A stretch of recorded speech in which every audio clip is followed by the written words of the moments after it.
kind of where I am right now, trying to figure that out. Right now, it's with being the camp counselor. Maybe in the future, I'll try to get involved in some other program or something. But so what? So what comes to my mind when I think about that is intergenerational regeneration. Like you've got to think generations ahead, and we're going to regenerate ourselves, the planet, our friends. All generations have to be involved. We are not alone in this. We have ancestors. I brought a rope, but I'm just going to say forget it. Just imagine I have a 20-foot rope. And if each inch of that rope is 100 years of human time, then our industrial civilization where we're just consumers and we buy everything we need from businesses, that's only like this much of the rope, like maybe an inch or two. Most of what's built in our bodies and in our DNA is that other length of the rope, which goes back along more than the 20-foot rope I brought. And that's how to live off the land and how to survive. And I'm not even a master at that. I'm still learning. But that's some of the stuff I do with kids. And so today we're going to talk about the priorities of wilderness survival. I'm going to try to connect that to, well, how does each priority apply to us as a person, family, community, village, nation. And if we want to get serious about survival, well, our sun's going to blow up one day, and the Andromeda Galaxy is going to collide with the Milky Way Galaxy one day. I think if we really wanted to, we could have a species that survives all of those things by psychic means, by space travel means, by warping time and space, but whatever it is. If we're going to get there, we got to not doom ourselves right now in the next 50 years. So it's kind of what I'm trying to hint at. All right. So, if inside you is the DNA of a wild human, if you think about it, we're just a temporary vessel. The DNA is like the immortal guy. Like we share DNA with your great-great-great-great-grandparents. Some of that DNA is the same. So we have these little replicators inside of ourselves, replicating themselves. They're just using us as this coil, just make another better version of themselves. So inside of us are these little replicators that have been doing it quite successfully. And so we should try to stay in touch with that little wild human inside of us. Maybe it'll make ourselves a little bit happier. If you're dropped off in the woods, instead of freaking out and panicking, you can try to remember 5 priorities of survival. And you can just kind of check them off one by one, and that may make you or your team, if you're in a team, may make the whole team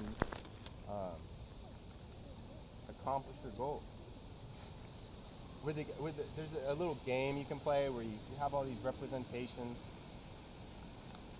I'm actually going to bring them over so we can remember this.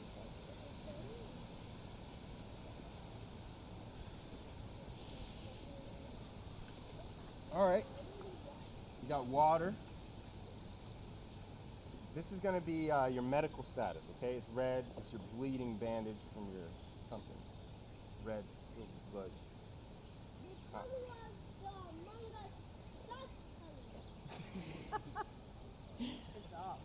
That'll be our shelter.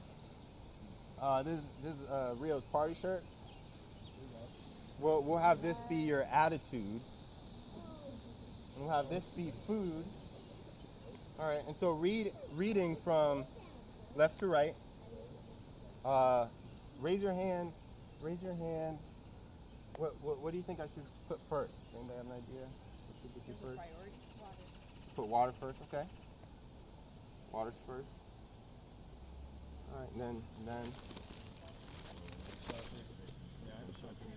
Yeah, what's your contradiction? You know what? Actually, attitude first. Attitude Attitude first. And we'll leave water there. Yeah. And then what about shelter? Shelter second. Any contradictions? Every team has contradictions. I think water should be second.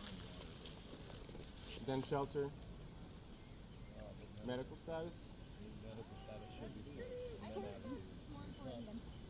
Sus. Between water and yeah, that feels. And then where's the food? Nobody. I guess it's laugh. Doesn't medical status tell you if you're thirsty? Yes. Yeah, that's what tells you if you're thirsty. We got attitude, water, medical status. Okay. So we're on a plane crash, and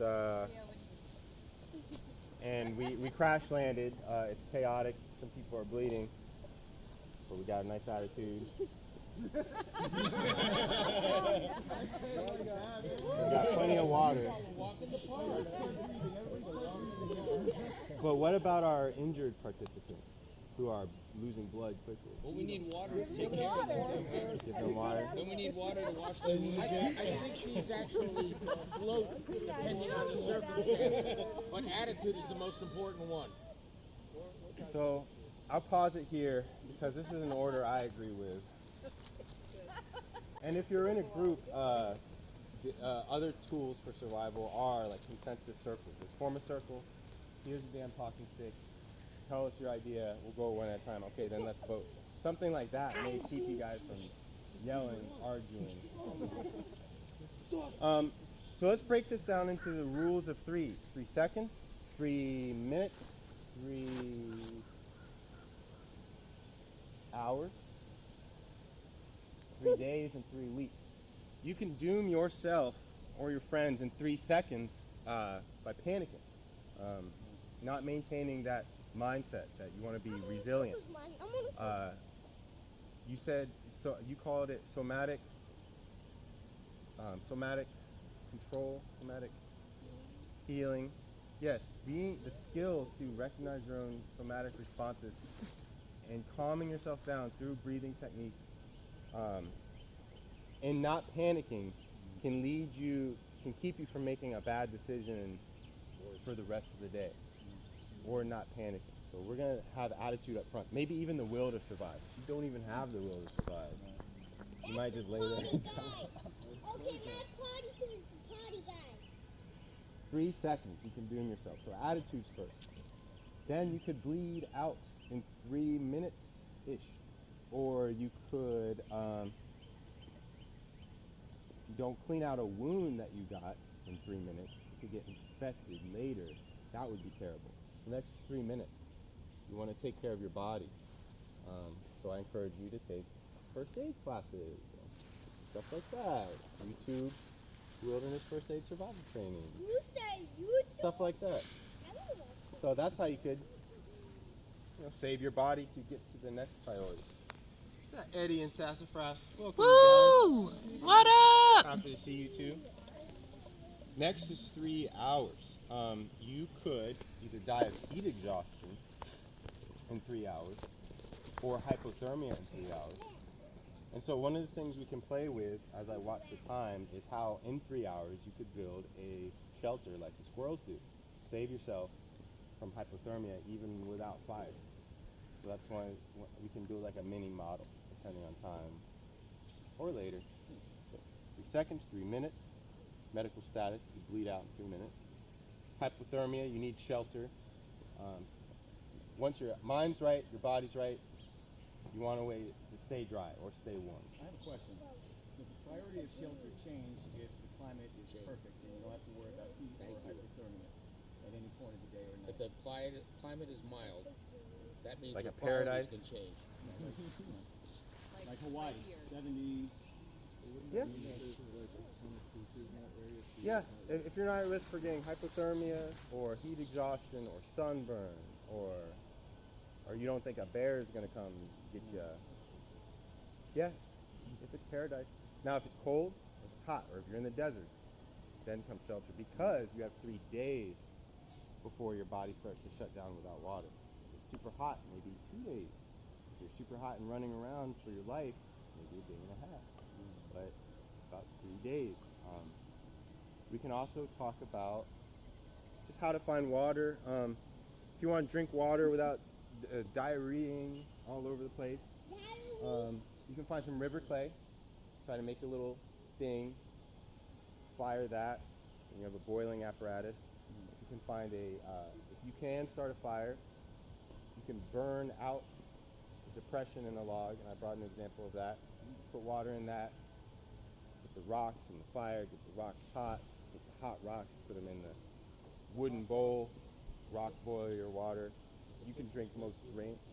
The hot rock is the simplest way of doing it if you have a vessel. Because you just need a vessel that can't be on fire. You just need the rock transferring heat to the water that's in the vessel. Yeah. You can drink most rainwater without boiling it. Unless it's like acid rain. You're pretty good. And if you can collect dew in the morning, like if you take long strands of grass, collect dew, squeeze it out. You can pretty much drink dew without having to boil it either. All the other water, you gotta boil. I've been on the West Coast, and somebody has actually created a catch basement using cordage to catch the fog coming in. And he was able to get a couple gallons of water every morning. This Yeah. is a very common thing now, especially down in South America, along Peru and Ecuador, where you don't have a lot of water